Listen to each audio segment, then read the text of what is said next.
एक बार पार्वती ने भगवान शिव शंकर से पूछा, ऐसा कौन सा श्रेष्ठ तथा सरल व्रत पूजन है जिससे मृत्युलोक के प्राणी आपकी कृपा सहज ही प्राप्त कर लेते हैं। उत्तर में शिवजी ने पार्वती को शिवरात्रि के व्रत का विधान बताकर यह कथा सुनाई। एक गांव में एक शिकारी रहता था। पशुओं की हत्या करके वह अपने कुटुंब को पालता था। वह एक साहूकार का ऋणी था, लेकिन उसका ऋण समय पर न चुका सका। क्रोधवश साहूकार ने शिकारी को शिव मठ में बंदी बना लिया। संयोग से उस दिन शिवरात्रि थी। शिकारी ध्यान मग्न होकर शिव संबंधी धार्मिक बातें सुनता रहा।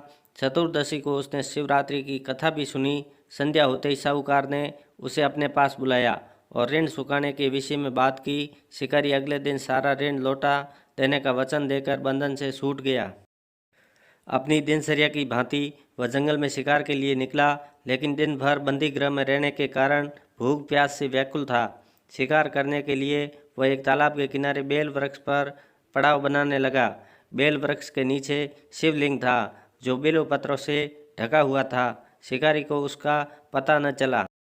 पड़ाव बनाते समय उसने जो टहनियाँ तोड़ी वे संयोग से शिवलिंग पर गिरी।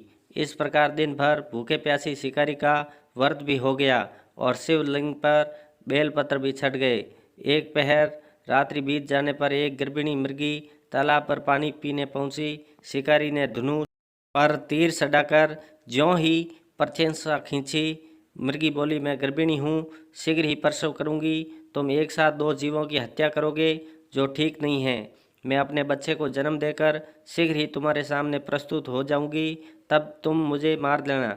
शिकारी ने प्रशंसा ढीली कर दी और मृगी झाड़ियों में लुप्त हो गई।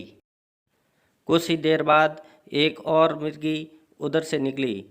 शिकारी की प्रसन्नता का ठिकाना न रहा। समीप आने पर उसने धनुष पर बाण चढ़ाया। तब उसे देख मृगी ने विनम्रतापूर्ण निवेदन किया, हे पारधी, मैं थोड़ी देर पहले ही ऋतु से निवृत्त हुई हूँ, कामातुर विरहिणी हूँ, अपने प्रिय की खोज मैं भटक रही हूँ। मैं अपनी पति से मिलकर शीघ्र ही तुम्हारे पास आ जाऊंगी। शिकारी ने उसे भी जाने दिया। 2 बार शिकार को खोकर उसका माथा ठनका। वह चिंता में पड़ गया।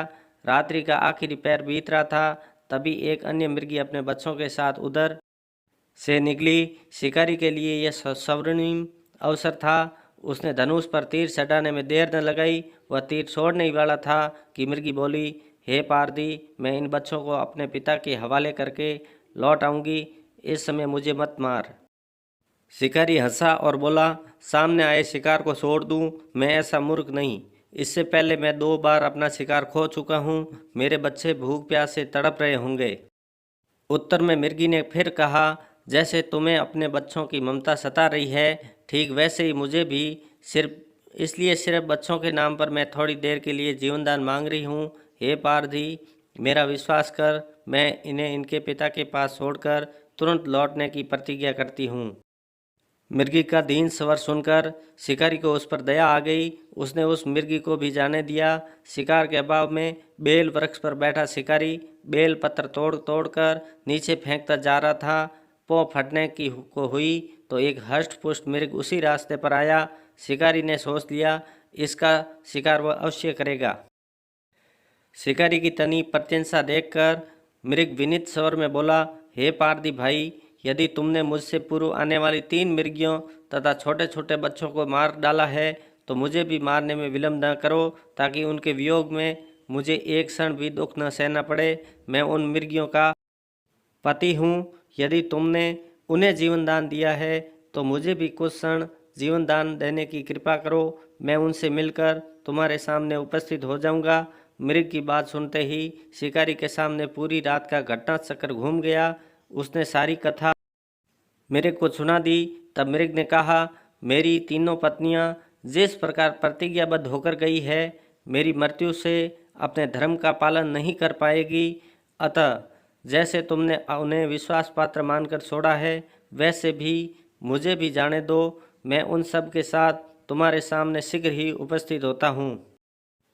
उपवास, रात्रि जागरण तथा शिवलिंग पर बेलपत्र सटाने से शिकारी का हिंसक हृदय निर्मल हो गया था। उसमें भगवत शक्ति का वास हो गया था। धनुष तथा बाण उसके हाथ से सहज ही छूट गए। भगवान शिव की अनुकंपा से उनका हिंसक हृदय कारुणिक भावों से भर गया। वह अपने अतीत के कर्मों को याद करके पश्चाताप की ज्वाला में जलने लगा। थोड़ी ही देर बाद मृग सपरिवार शिकारी के समक्ष उपस्थित हो गया ताकि वह उनका शिकार कर सके, किंतु जंगली पशुओं की ऐसी सत्यता, सात्विकता एवं सामूहिक प्रेम भावना देखकर शिकारी को बड़ी ग्लानि हुई। उसके नेत्रों से आंसुओं की झड़ी लग गई। उस मृग परिवार को न मारकर शिकारी ने अपने कठोर हृदय को जीव हिंसा से हटा सदा के लिए कोमल एवं दयालु बना लिया। देवलोक से समस्त देव समाज भी इस घटना को देख रहा था। घटना की परिणति होते ही देवी देवताओं ने पुष्प वर्षा की। तब शिकारी तथा मृग परिवार मोक्ष को प्राप्त हो गए। दोस्तों, अगर ये कहानी पसंद आई है तो अपने दोस्तों को शेयर करें। अगर आप मेरे चैनल पर नए हैं तो नॉवल स्टोरीज़ को सब्सक्राइब करें और अपना नोटिफिकेशन बेल भी दबाएं। अपना और अपने परिवार का ख्याल रखें। मिलते हैं नई कहानी के साथ, तब तक के लिए धन्यवाद।